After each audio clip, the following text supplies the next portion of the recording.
On to our third speaker of the day today, Dr. Martin Berlin. Dr. Martin is currently based in Dubai, and Dr. Martin is from PwC.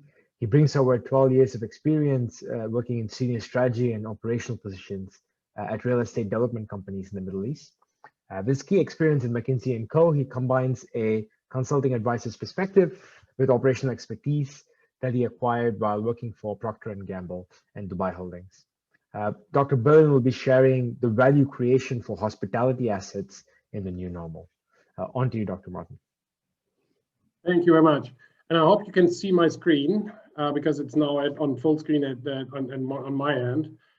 So what I would like to lead you through is a little bit the aspect of value creation in the hospitality industry in the new normal and what we are going to see going forward. And some of it has already been covered by the other speakers. But before I go there, let me take a step back. What is the effect of the virus so far, and how does it compare to other similar pandemic events that we have experienced here on our planet Earth? We currently, and that is data from yesterday, we're currently looking at 51 million cases of infections. And the death toll that the COVID-19 has taken from us is 1.27 million deaths, which translates into a mortality rate on the positive tested individual of 2.5%. That compares to the seasonal influenza, which is below 1%, so and in some seasons far below the 1%, and the Spanish flu, which was one variation of influenza about 100 years ago, which had a mortality rate of 5.4%. But that obviously after a world war, which is a completely different and uncomparable situation. If you now look into a little deeper into the research that has been done, the estimated ratio actually for observed cases vis-a-vis the actual reported cases, it's expected that the actual cases, because there are a number of people that have no symptoms going through the infection and never going to be detected. And the expectation is that this is 2.3 times as high as the actual cases, which would then translate into a mortality rate of 1.1%, which is still significantly higher than influenza. So we are looking at something that is absolutely does not need to be underestimated and has a global effect. What is now the global effect that we see? If we look into the global GDP and look into 2019, 2020, and the 21 projections, we actually see a fall of 4.9% or 5 trillion US dollars that the global economy loses between 2019 and 2020. That is, to take the most recent comparison, this is twice as big as the financial crisis in 2008-9. So COVID-19 is twice as big as the financial crisis about 12 years ago. It's expected that the growth next year is going to be 5.4%, which brings us to the level of 2019. However, this still leaves us 6.5 percentage points lower in the absolute number of the global GDP than compared to what was predicted a year ago. So we look at a sustainable effect that needs to be catched up in the future, and the predictions that David and Andrew made with the years 24 is exactly what we see as well. Now, one of the industries, and now I'm diving deeper into the hospitality industry, it's the global travel industry. And it's still to be seen what percentage effect it had, but it's sure, there's no doubt it's going to be massive, unprecedented. The contribution in 2019 to the global GDP of the travel industry was 8.8 trillion US dollar. It's expected to fall significantly. If you just take one number, international tourist arrivals have declined 95% Jan to June 2020 versus 2019. So the travel of people has declined massively, and therefore it's most probably the most affected sector in the entirety of the GDP sectors. You now look into a little deeper into the tourism sector and look how it's hit. Here on the left side, you see the international tourist arrivals and how it has dropped in 2020 versus 2019 in gray.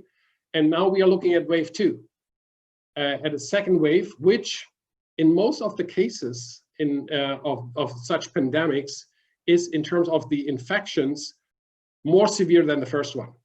And that is currently seen in COVID-19 as well around the world. And you see a couple of figures on the right side in terms of tourist arrival change in June 2020 from June 2019. Europe 90%, Americas 92%, Asia Pacific 98%, Middle East 94%, Africa 99%. So a massive effect on international travel. One of the industries that is very, very impacted by this is obviously the airline industry and the entire travel that is associated with it. We currently see 90% of the world's population being affected by travel restrictions. 80% of passenger travel globally decrease versus prior year. Commercial flights globally decreased by more than 70% since the start of the year. In the area that I'm living in, the GCC, the Middle East, most airlines actually have been grounded or are going into this kind of effect again. A few exceptions, namely Qatar Airways, who has continued its service. And without a doubt, the Middle East airlines were one of the biggest fleet order airlines in the world over the past years and even in the near future. They have done massive cancellation on their fleets, which is going to affect obviously the supply industry, namely Airbus and Boeing. So the drop of that industry is actually 300 billion, and that's airline industry. 19 billion of the revenue drop in the Middle East, because they have networks. They live from international and global travel. And we're looking at 25 million jobs at risk within the aviation ecosystem globally, which is obviously a massive effect to look into.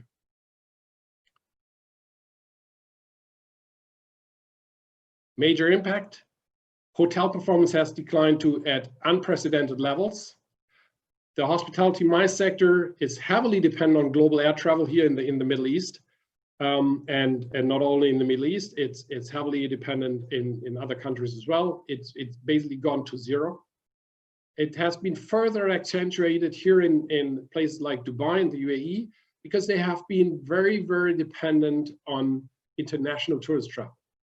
We now look into the United Arab, no, that's a Middle East figure, sorry. In the Middle East, the occupancy levels have gone down 33%, ADR has dropped 26%, RevPAR has dropped 50%.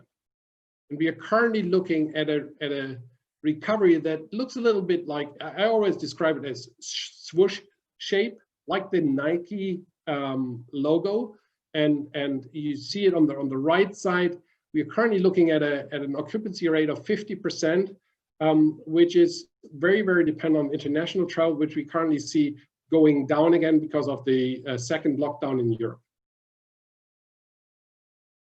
What is the route to recovery? I just have painted a pretty black picture, but there's a route. There's short-term, mid-term, long-term. Short-term, I think we went through this and we have seen it, and all of us have applied it from preserve cash, cut cost, renegotiate with suppliers. But second is also become flexible. I've seen hotels here like the Rove Hotel that has turned its hotel into offices. In particular for those that are sitting in apartments or that do not have enough space. One hotel did a parent-child lunch in a protected environment. So they're trying to develop products that gives them footfall in these very unusual, very strange times. Very important is also, and that was mentioned, is develop the cash flow forecast and make sure that your cash flow is going to sustain you in the near future. Then midterm, adjust market strategies, shift toward technological advancement. Hygiene, already mentioned, is one of the big things, and I think that will be expected on a sustainable basis. And improve technology integration. If someone would have said a year ago that we, or I, to myself, I would spend my days sitting in front of the screen here, like 6 months, 10 hours, 12 hours a day, I would have said, you're crazy, never ever. But the technology was already there to do this. It was no invention required to transform this into how we do business now. And that's an important factor. There's a lot of technology out there that can be leveraged in the new normal. And then when the market rebound comes, what is the business travel expected to look like? What are the pre-bookings? What are refunds? What the loyalty programs going to look like? So there are a number of questions on the right side that now need to be addressed by the hospitality industry, also the airline industry, to be ready when the market rebounds. However, it will not fully rebound on the vaccine. There will be long-term effects. And these are some of the long-term effects that I'm going to see. First, the geographical recovery pattern is expected to be domestic, which is staycation, regional, and then international. There will be certain bubbles that emerge. Currently, for example, if you fly out of UK or Germany, you're not required to do a COVID test if you arrive at Dubai Airport. Strange, but that's what it is. It's attraction of tourists. Then tourism. Markets with large domestic potential that are not as dependent on overseas travel, they will do better. New models of staycation can help to absorb. Staycation in bigger home-driven markets like Berlin, Tokyo, Beijing will be doing better than Singapore or Dubai, who are very, very dependent on a lot of people flying in. And most probable, we're never going to see business travel to return to pre-COVID levels. Because now we realize that we actually, in business, and I've traveled a lot, in the businesses where we travel a lot, the travel that we did was not necessary to the degree we did it. That does not mean it will disappear. No, it will be a new balance. And last point, and I mentioned that already, like flexibility and technology is very, very important. Be flexible in terms of use of your hotel rooms. And I've even heard concepts where an entire smaller hotel group converted their hotel rooms into elderly living for the better of all the time going forward. Accreditation for COVID-19 compliance. This was mentioned also. And then contactless dining. We already see that if we go into restaurants, that we now need our mobile phone, our smartphone, to do whatever is needed to order the meal, to process it after it's contactless. And with that, thank you very much for your attention. Thank you.